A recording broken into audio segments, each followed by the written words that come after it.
Bonjour à tous, très heureuse de vous retrouver sur 8 Mont-Blanc pour un journal spécial. Bien sûr, cette édition est consacrée à ce drame à Annecy. Nous y revenons longuement dans ce JT. 4 enfants toujours en urgence absolue. C'est le dernier bilan de cette attaque au couteau perpétrée donc peu avant 10 h ce jeudi matin. Nos journalistes étaient sur place tout au long de la journée pour recueillir bien sûr les témoignages et suivre la visite de la Première ministre et du ministre de l'Intérieur. Notre équipe est d'ailleurs toujours sur place dans le secteur de la préfecture, à côté du Paquier où se sont déroulés ces terribles faits.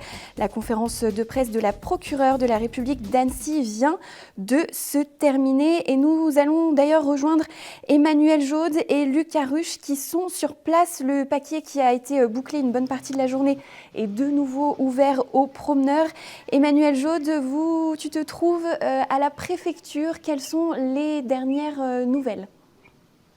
Bonsoir Victoria, bonsoir à tous. Oui, pour l'instant, c'est toujours l'incompréhension totale qui domine ici dans les rues d'Annecy. Comme vous l'avez dit, je me trouve en ce moment au pied de la préfecture où vient de se terminer il y a quelques instants une conférence de presse organisée par la préfecture, par la procureure de la République du parquet d'Annecy. Étaient également présents monsieur le maire d'Annecy et monsieur le président du conseil départemental de la Haute-Savoie. Tous ont rappelé, bien entendu, les faits, qu'une enquête va suivre son cours. À noter également la prise de parole du maire d'Annecy qui a incité la population à ne pas venir ce soir en rassemblement sur place. Un rassemblement citoyen sera organisé ce week-end sur le site. Vous l'avez dit, le Paquier, qui est juste à quelques mètres de ma position, a retrouvé sa vie, a retrouvé les touristes et les promeneurs qui sont donc revenus, y compris dans l'aire de jeu où se sont passés les terribles faits ce matin. En tout cas, dans Annecy, la vie semble reprendre son cours, même si on le sent, l'ambiance reste particulièrement chargée ici dans la Venise des Alpes. Oui, on va revenir sur les faits de cette journée. Merci beaucoup Emmanuel. Tu étais aussi sur place dans l'après-midi pour... on va voir tout de suite ce rappel des faits avec ce reportage de Sébastien Germain et Agathe Crinchon.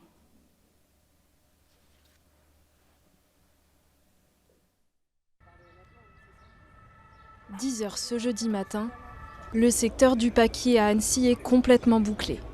20 minutes plus tôt, un homme armé d'un couteau a attaqué plusieurs enfants dans une aire de jeu.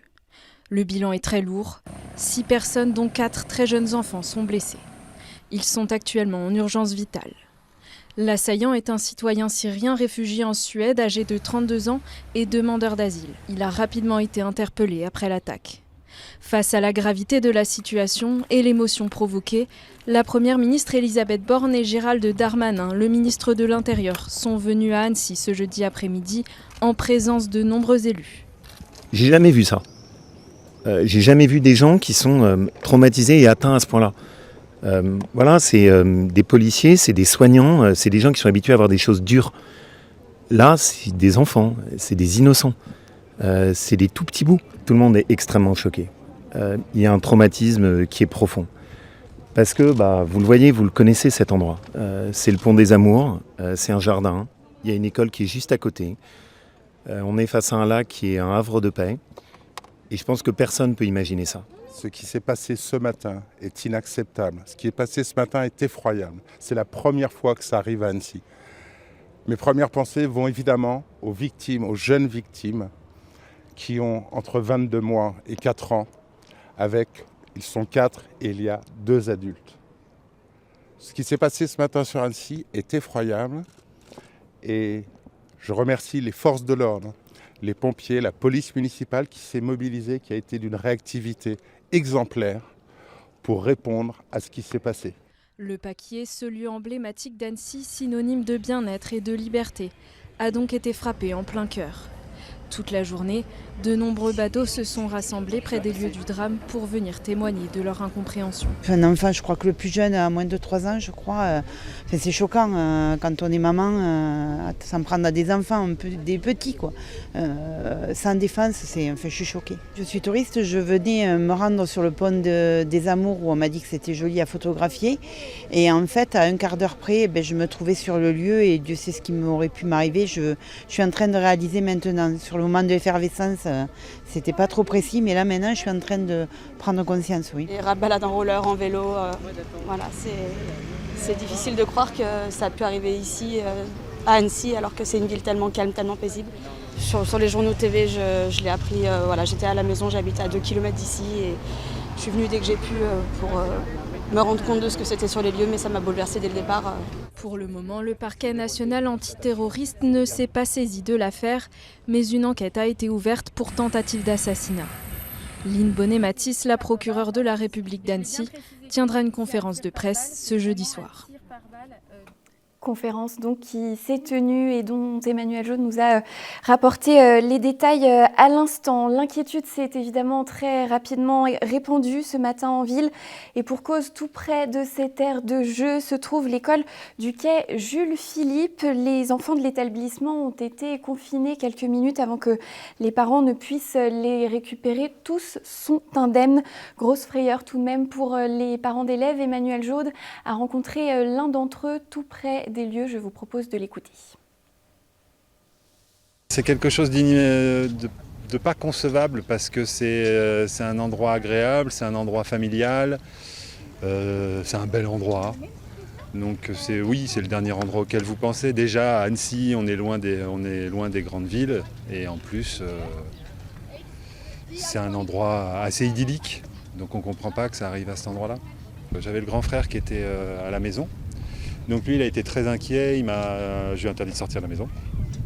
Et donc il a passé régulièrement des coups de fil pour avoir de l'information, et l'information que je n'avais pas. Donc lui, il a été très inquiet et très désarmé. Et après, ma fille, je vais la chercher là, dans 1 heure. Donc elle était en activité sportive et donc elle était en bateau sur le lac, donc elle n'a pas été, elle n'a pas été active là-dedans, dans le confinement qu'il y a eu pendant à peu près 1 heure, je crois, 1 heure ou 2 peut-être même. Et en fait, là, en traversant la ville, là maintenant, en fait, je vois que la vie, en fait, ne s'arrête absolument pas. Je vois des gens qui se prélassent au soleil, des jeunes qui font du vélo, qui sont beaux comme tout. Le lac est toujours aussi beau et donc il faut que ça continue. Voilà. Et en fait, ça me convient très bien comme ça.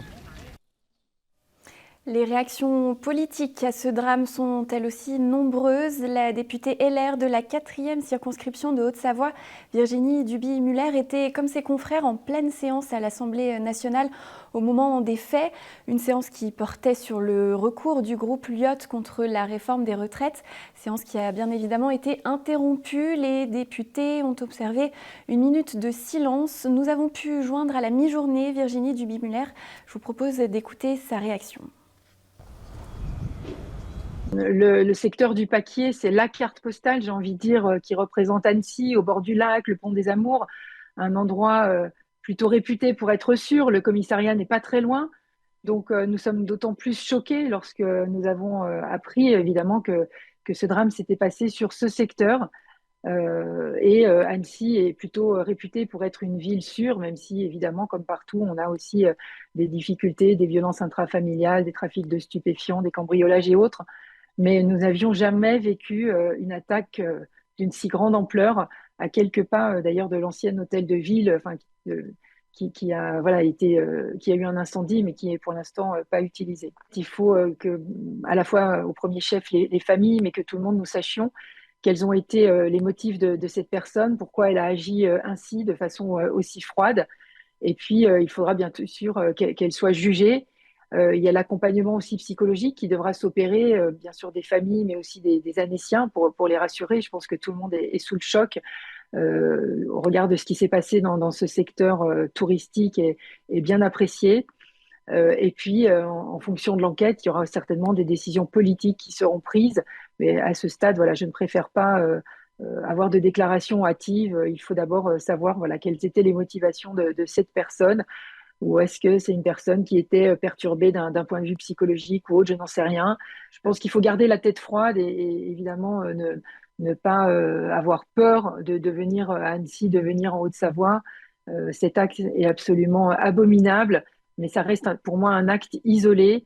Et je pense que justement, les conditions de sécurité seront renforcées sur ce secteur. Et j'espère voilà, que ce sera un choix qui sera fait à la fois par les policiers et aussi par le maire d'Annecy. Autre réaction, celle du sénateur haut-savoyard Cyril Pellevat. Nous l'avons contacté alors qu'il se rendait sur les lieux pour assister à la visite officielle de la Première ministre. Lui aussi se dit très touché. On l'écoute. Écoutez, ma première réaction, c'est vraiment le choc, c'est l'émoi.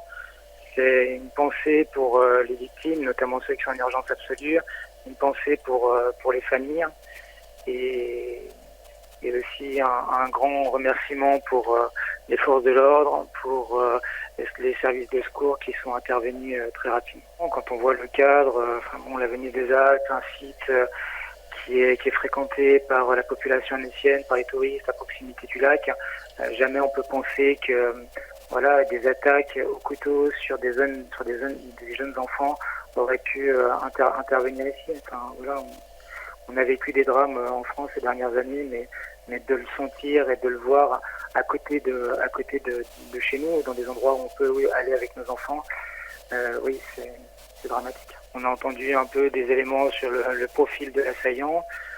Maintenant, il faudra voir qu'est-ce qui l'a poussé à passer à l'acte, surtout sur des enfants. Donc maintenant, on n'est pas, on va attendre tout ça. Et bien évidemment, il faudra un moment rendre des comptes et j'espère que il y aura des sanctions qui seront à la hauteur de ce qui a été fait. Voilà pour les premières réactions. Pour vous rappeler rapidement les dernières informations qui ont été données il y a quelques minutes dans la conférence de presse tenue notamment par la procureure générale d'Annecy. La personne qui a perpétré cette attaque est en garde à vue. Elle a été placée en garde à vue au commissariat d'Annecy.